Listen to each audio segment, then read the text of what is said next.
Всем здравствуйте, меня зовут Татьяна, и я рада приветствовать всех, кто заглянул сегодня ко мне в гости. Сегодня будет видео, мастер-класс на вязание джемпера регланом снизу. Я вам расскажу, как начать вязание, покажу основные моменты. Сразу же скажу, в этом мастер-классе не будет вывязывания жаккарда. То, что я взяла по низу изделия, да, сочетание этой пряжи в виде жаккардовой каймы. Вязание на жаккард не включено в этот мастер-класс, но я вставлю схему, если кому-то захочется тоже вязать жаккардом, вы это смело сделаете. А так может вообще не быть никакого узора. Это может быть просто базовый джемпер, связанный лицевой гладью. Либо включить любой узор, который вам нравится. Ну что ж, давайте начнем.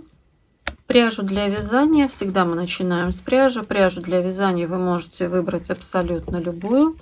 У меня пряжа ручного окрашивания. Здесь 70% меринос, 30% ПА. 400 метров, в 100 граммах 400 метров. Это название пряжи. Магазин, где можно приобрести пряжу. Мне было очень интересно попробовать вязать из пряжи ручного окрашивания. Это пряжа в виде шнурочка. Он шнурочек, он такой пухленький, объемный и легкий. Этот шнурок. Спицы я взяла 3,5. И для вязания жаккарда я взяла пряжу от Lanerossi Air. Это 80% ягненок и 20% ПА для жаккардовой полосы. Сейчас я вам вставлю фотографию, сколько весит мой джемпер. Соответственно, основной пряжи вот этой у меня ушло 180 граммов. Расход очень замечательный. Я вязала на размер 44. Прежде чем приступить к вязанию, я рекомендую вам взять джемпер, который хорошо сидит на вас. Пусть он будет для вас выкройкой будущего изделия. Потому что при вязании реглана мы вяжем снизу вверх. И здесь идет расчет от одной мерки. Это если говорить о теле изделия. Мы начинаем с тела изделия. Можно вязать по отдельности, можно вязать по кругу. Я вязала по кругу свое изделие. И здесь вам нужно будет мерка. Какую мерку? Обхват бедер. Вы измеряете свой обхват бедер. И прибавляете на свободу облегания к этой единице 10 сантиметров. Вот это количество, которое у вас получится сантиметров. Вот это ваша основная мерка для вязания, для начала вязания. Далее вы идете своим путем, как вам удобно. То есть вяжете образец, измеряете плотность свою по образцу и набираете необходимое количество петель. Если у вас нет никакого узора, если этот узор не связан никак с раппортом, да, какого-то либо узора, то вы просто набираете определенное количество петель. У меня получилось, я набрала 200 петель. Учитывая, значит, у меня количество петель вот здесь по передней детали и по спинке согласно раппорту я высчитывала еще, плюсом я добавила по 2 изнаночные петли по бокам. Это имитированные швы, можно этого не делать, потом я их вывела в регланные линии. Сейчас скажу, сколько у меня петель, моя какая плотность вязания для тех, кому это важно. Моя плотность вязания получается 2,8 петли в 1 сантиметре и 2,5 петли в одном ряду. Такая у меня плотность. Значит, я набрала 200 петель, вывязала жаккардовый узор. Сейчас я вам вставляю схему этого жаккарда. Далее я вязала просто лицевой гладью и провязала до начала своих регланных линий 32 сантиметра. Вот у меня длина спинки 32 сантиметра. Затем я все это перебросила на шнур и приступила к вязанию рукавов. Рукав вяжется снизу вверх по кругу. Я вязала способом Magic Loop, но я так вообще часто вяжу рукава. Раппорт узора по жаккарду у меня составляет 48 петель, но даже если бы у меня не было жаккарда, я бы набрала тоже 48 петель. Для меня это, ну, так скажем, такой стандартный набор, чтобы манжета хорошо фиксировалась на запястье. Не люблю, когда болтается. Мне все-таки нравится, чтобы манжета здесь плотно прилегала, тем более, что этот джемпер зимний. Провязав 8 сантиметров, я стала выполнять прибавки. Я для себя определила центральную петлю и поднимала из соседней петли от центральной, из соседней петли и следующей петли одну стенку лицевой. То есть у меня получается в одном ряду я сделала сразу 2 прибавки. Дальше провязываю 5 рядов без изменений. Также от центральной петли делаю прибавки. Таких прибавок я сделала 6 раз по 2 петли. Прибавки так вот идут, они незаметные, чтобы рукав был не в облипку, но чтобы он, то есть, хорошо смотрелся на руке. И вязала я до подмышечной впадины. По рукавам я отвязала высоту до начала вывязывания реглана 39 сантиметров. Связала один рукав, также перебросила на шнур, и связала второй рукав и тоже перебросила на шнур. Далее тело этого изделия я перебросила на спицы. А здесь у меня тоже были дополнительные спицы.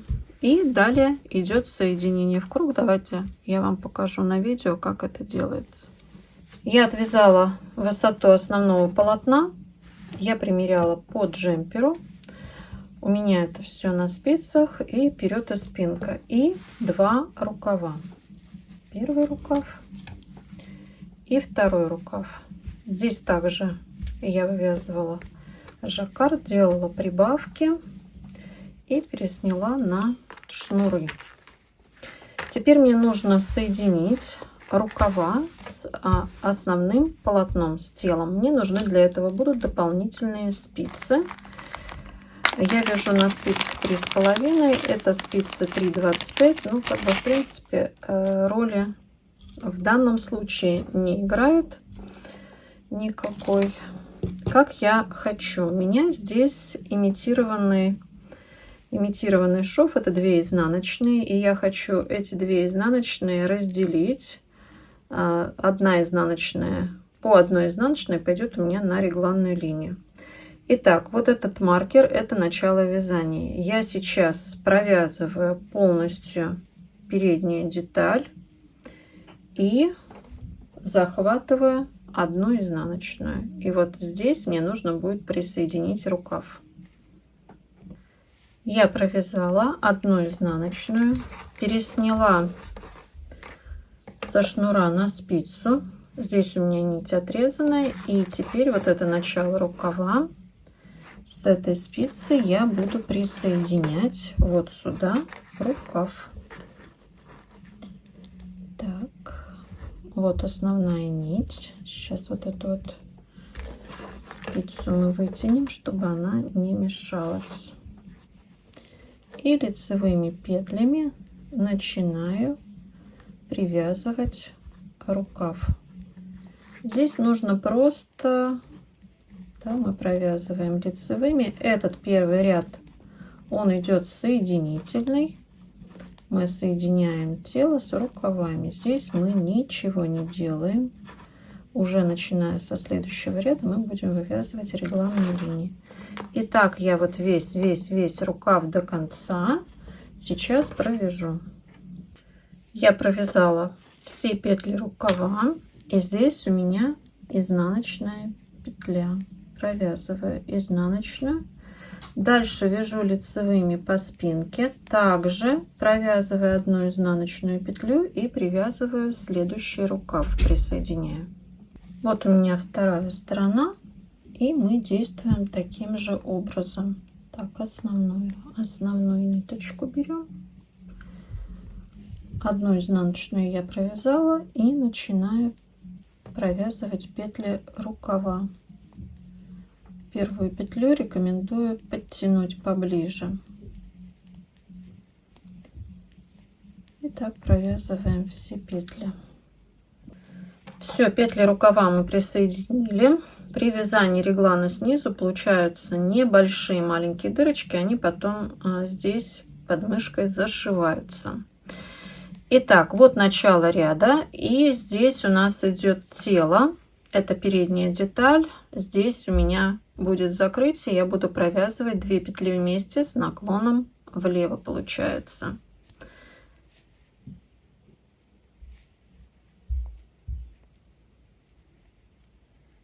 Две петли вместе с наклоном влево провязываем. Дальше вяжу лицевыми петлями в конце ряда перед изнаночной. Я не довязываю 2 петли. Я провязала петли, вот у меня 2 петли изнаночная. Итак, регланная линия. Эти 2 петли я провязываю с наклоном вправо, изнаночная, и следующие 2 петли я провязываю с наклоном влево. Провязываю петли рукава, также 2 петли я, значит, до изнаночной петли 2 петли я не провязываю, они у меня будут закрываться. Провязываем сейчас вот эти петельки. Поначалу, конечно, может быть, будет и неудобно, но зато будет красивый результат. Провязываем петли рукава. Провязала петли рукава, 2 петли провязываю с наклоном вправо, изнаночная, 2 петли с наклоном влево, и у нас остается еще одно закрытие по спинке. Я провязываю петли спинки и делаю закрытие 2 петли с наклоном вправо.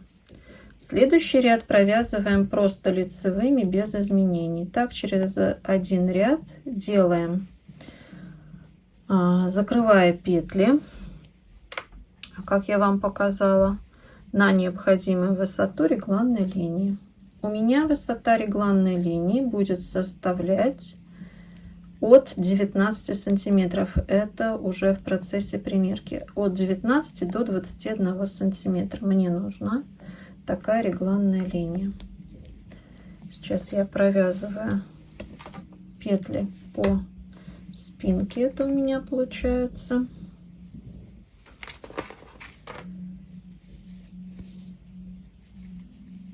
И делаю последнее закрытие, 2 петли с наклоном вправо. Следующий ряд провязываю без изменений и опять делаю закрытие. Вот так вот мы будем выполнять с вами. И потом уже с вами встретимся, когда выполним все петли закрытия на регланную линию. Вывязывать будем росток. На данный момент я отвязала длину регланных линий 20 сантиметров. И мне как бы, да, этой длины достаточно. Это то место, когда я буду уже вывязывать росток. Вот мое количество петель. Здесь у нас получается по спинке и передней детали одинаковое количество. Я уже развесила маркеры и сейчас вам схематично покажу, то есть как я буду вывязывать росток. В этом случае, как я его рассчитала. У меня по передней детали 20, ой, извиняюсь, у меня по передней детали 50 петель. Так, я сделаю сейчас. Вот 50 петель.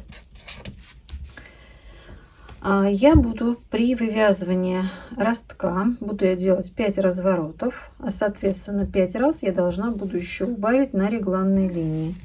И от края я по 6 петель отделяю. То есть я посчитала 2 вместе 5 раз, то есть это получается по 6 петель.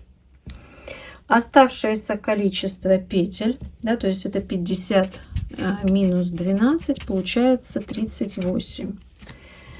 14 петель я оставила на центр. Правильно я посчитала? Да. 14 петель я оставила на центр. Здесь я выделила маркеры.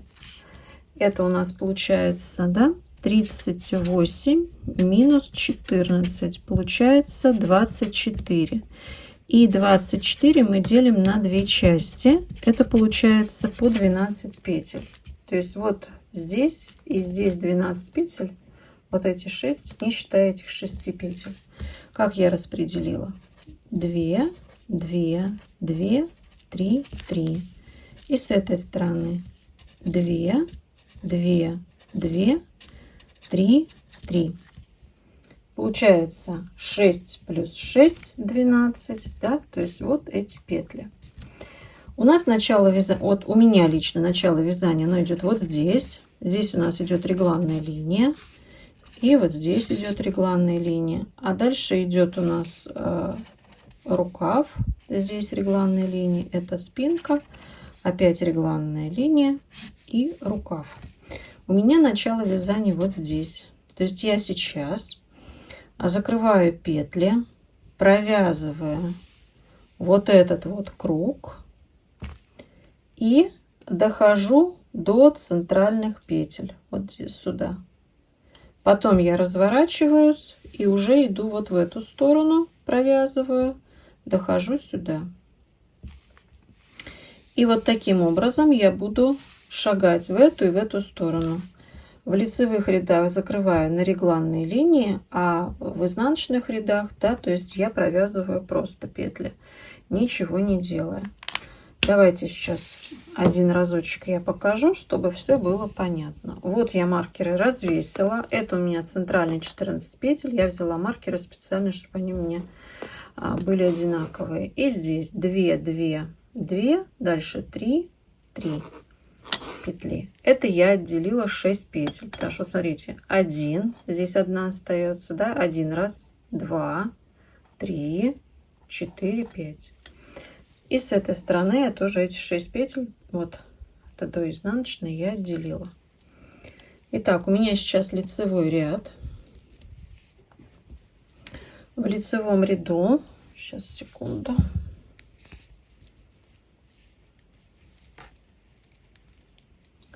Вот у меня регланная линия.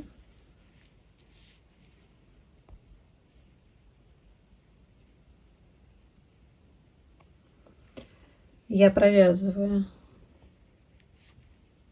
2 петли вместе с наклоном влево, вяжу полностью, сейчас получается, то есть только делаю убавки в регланных линиях по кругу. Вот этот круг я вяжу полностью, и в следующем круге я дохожу вот до этого маркера. То есть сейчас я делаю регланные линии, закрытие в регланных линиях, полностью по всему кругу, иду следующий круг вот до этого маркера. Центральный я не трогаю, вот до этого. Вот я дошла до первого маркера. Этот маркер я снимаю, поворачиваю вязание.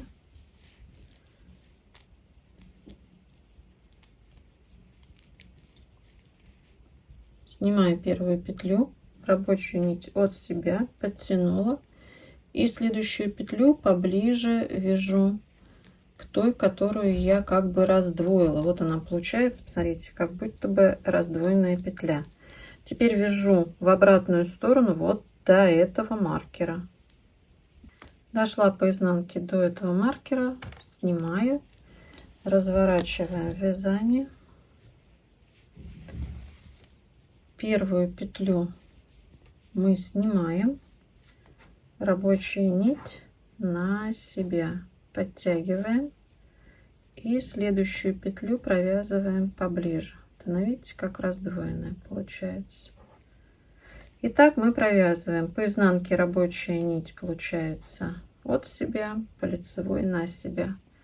Не считая эти красные маркеры, то есть у нас вот эти вот маркеры будут уходить, уходить, уходить. Сейчас у меня идет ряд, я буду провязывать 2 петли вместе. Да, у меня этот идет ряд 2 петли вместе в регланных линиях. То есть вот это не забываем. Провязывать регланные линии, сокращать петли в регланных линиях. То есть это все мы не забываем. А дальше будет корректирующий ряд и выход на горловину. Итак, двигаюсь по кругу до сдвоенных петель, их также нужно провязать. Вот у меня первая сдвоенная петля, я ее чуть-чуть вперед наклоняю, завожу спицу спереди и провязываю лицевой петлей.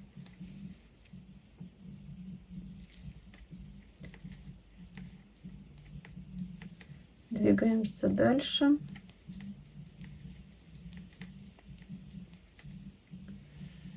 Чуть-чуть вперед наклонила, провязываю лицевой. Еще покажу, как провязывать двойные петли, которые у нас же было и с лицевой, и с изнаночной стороны.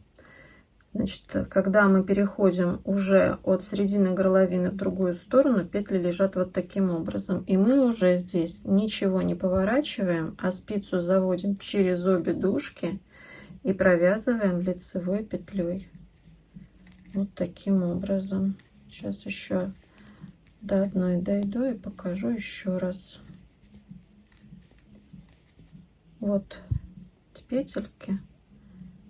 Вот через обе дужки заводим спицу и провязываем лицевые. Дальше уже петли лежат так, как они лежат в круговом вязании. Нам осталось зашить подмышкой небольшие дырочки. Это единственные маленькие швы при вязании регланом снизу, которые образовываются. Когда я вязала рукав, связав необходимую высоту, я отрезала нить подлиннее.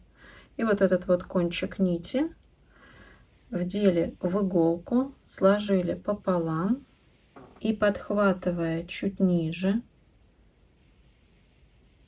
проходим иголочкой. Не подкромочные петли, а чуть ниже. Если подкромочные, то скорее всего будут провисания и дырки. Нам этого не нужно, поэтому чуть ниже проходим в обе стороны. Сейчас покажу, что получается. Вот, посмотрите, лицевая сторона. И все у нас здесь аккуратненько и ничего не заметно, как будто бы этого и не было. Теперь вот в эту дорожку из лицевых петель протягиваю нить несколько раз и узелок. Все, можно эту нить отрезать. Наш джемпер готов. Теперь давайте подведем итог. Вязание регланом снизу. Чем же отличается от вязания регланом сверху? Насколько удобно сидит на фигуре, да, насколько имеет место быть. Я вам буду рассказывать о своих ощущениях, так как я вязала много изделий регланом сверху. А вот плечевое такой конструкции, это у меня первое изделие. Но мне было очень интересно попробовать. Я не буду утверждать на 100%. Я услышала, давно уже услышала от одной известной рукодельницы, как она сказала, что вязание регланом снизу это более правильно, и это лучше сидит на фигуре. Ну, вот я решила попробовать, потому что на моей фигуре классический реглан, если сверху говорить, у меня есть такие изделия, и я их ношу периодически, но я не могу сказать, что я в восторге от этих изделий, но как бы они у меня есть. То есть я попробовала эту технику, да, это удобно, без швов вяжешь, не задумываясь, так скажем, но по посадке, да, то есть как бы меня не совсем так скажем, устраивает. Думаю, ну, попробую связать регланом снизу, что это такое и как оно есть. Если говорить по посадке, вот конкретно на мою фигуру, да, мне понравилось, как сидит реглан снизу. Конкретно, если говорить в зоне подмышки, нет никаких защипов лишних, то есть сидит очень хорошо. То есть вязать просто, сложностей нет никаких. У меня тоже так же, как и при вязании регланом сверху, нет швов.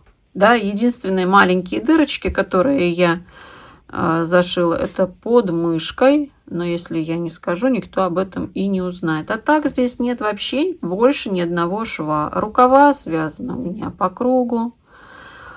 Тело у меня связано также по кругу. Вязать, в принципе, просто. Я очень честно вам скажу, очень боялась, когда я соединила все в круг, рукава и тело. Думаю, а как вот здесь-то все будет вывязываться и горловина. Меня очень заботило, как будет вывязываться горловина. Но ничего сложного тоже нет. Все то же самое. Тот же росток. Для себя, лично для себя, что я поняла? Мне нравится, когда росток глубже, когда горловинка пониже. Но вот я здесь связала небольшой росток. Это я лично сама, но это первое мое изделие. Но оно зимний. Пусть он будет такой вот закрытый, полностью все закрытое. И как бы вот второй вариант ростка, то есть я все это поняла сразу же и быстро. То есть нет никаких сложностей вывязывания ростка снизу. Хоть сверху, хоть снизу, все как бы хорошо. И что мне нравится, что если присмотреться, да, вот если я покажу кому-то знающему, кто скажет, как это связано сверху или снизу, да? В принципе, сама по себе сам вид изделия, просто вид изделия, связанного с регланом. Вот. Справится даже начинающая, если не брать в расчет вот жаккард, который я внесла, если просто вязать лицевой гладью, просто попробовать вязание именно изделия регланом снизу, здесь сложностей нет. Взять любой джемпер в качестве выкройки и примерять по нему. Высоту я примеряла. То есть я знала, какой мне нужно джемпер, чтобы он у меня был не короткий, там средняя длина, так как я люблю. Взяла джемпер, примерила. Ага, хорошо. Рукава тоже так же взяла, примерила. Я даже брала два джемпера. Один обычный, а другой у меня есть кардиган, связанный регланом. Вот я по этому кардигану примеряла, и у меня все сошлось как нужно. То есть сложностей нет. Техника имеет место быть. Если кому-то интересно действительно что-то попробовать новое, пробуйте. Сидит на фигуре, хорошо. Я сказала, в чем особенности. Да, вот когда мы вяжем регланом сверху, очень часто бывает вот в подмышках такие защипы. Здесь ничего этого нет. То есть сложностей тоже нет. Джемпер сам по себе, я это еще и пряжу хотела попробовать. Джемпер получился легкий, он очень теплый. И здесь вообще, то есть вес у этого изделия такой маленький, ну, вообще, а он тепленький. И мне очень нравится. В нем не парка, если вы зайдете в помещение, в нем не парка, на улице не холодно. Ну, меринос. То есть меринос свои действия выполняет. И вот эта пестрость от пряжи ручного окрашивания, которые здесь есть, вот эти вот пестринки, вот, они мне тоже очень понравились. Поэтому, кому интересно, пробуйте, вдохновляйтесь, творите, создавайте, будьте неповторимы. Но я с вами прощаюсь совсем ненадолго. До новых встреч. Пока-пока.